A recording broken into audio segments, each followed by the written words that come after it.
I want to shift our attention now to France, where 4 people have been arrested in the country as police continue to hunt for the gunman behind Tuesday night's deadly terrorism near the Christmas market in Strasbourg.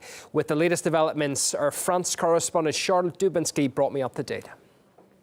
Paris prosecutor has made a statement in the last hour or so where he's confirmed the details. So we understand now the death toll stands at 2. We had previously thought it was 3, but a third person is said to have such severe brain injuries that they possibly could be brain dead.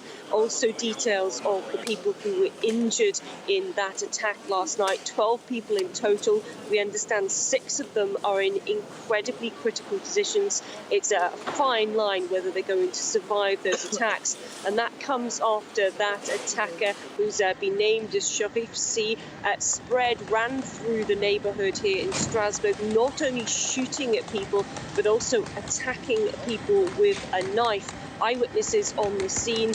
This is what the public prosecutor said.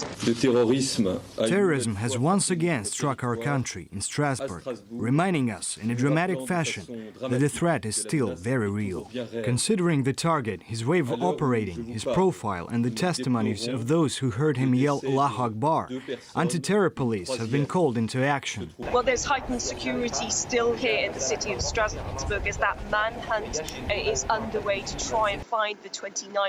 What more do we know about him? Well, we know, as I say, he's 29 years old. He was born in 1989. We also understand he was born here in Strasbourg and had an apartment here, so he was still living here. We also understand that he's got 27 convictions in France, in Germany and in Switzerland. These are all things like petty theft and also violence.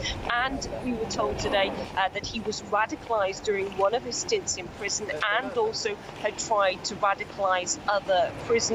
Well, as I said, a huge manhunt operation underway now to find that 29-year-old terror suspect. But we've been speaking to people on the ground here in Strasbourg about how they feel and the reaction about terror striking so close to home.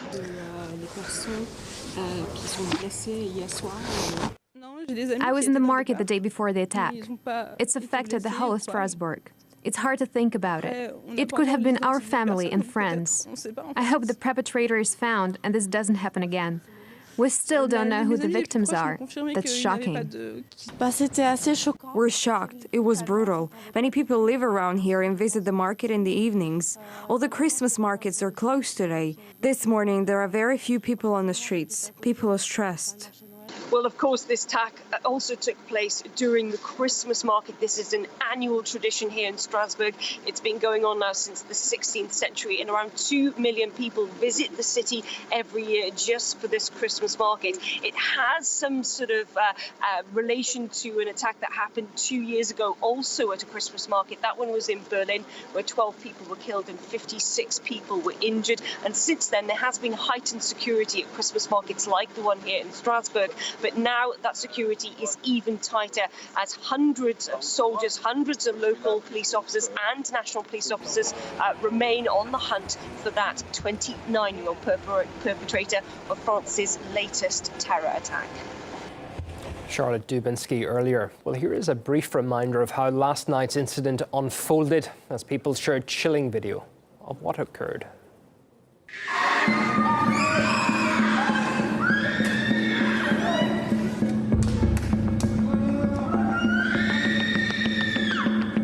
I saw lots of people running, they were terrified, children were crying, so I realized something terrible was happening.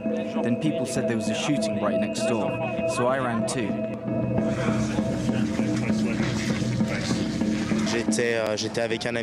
I was on my way to the city center with a friend, but the road was blocked and we couldn't go further.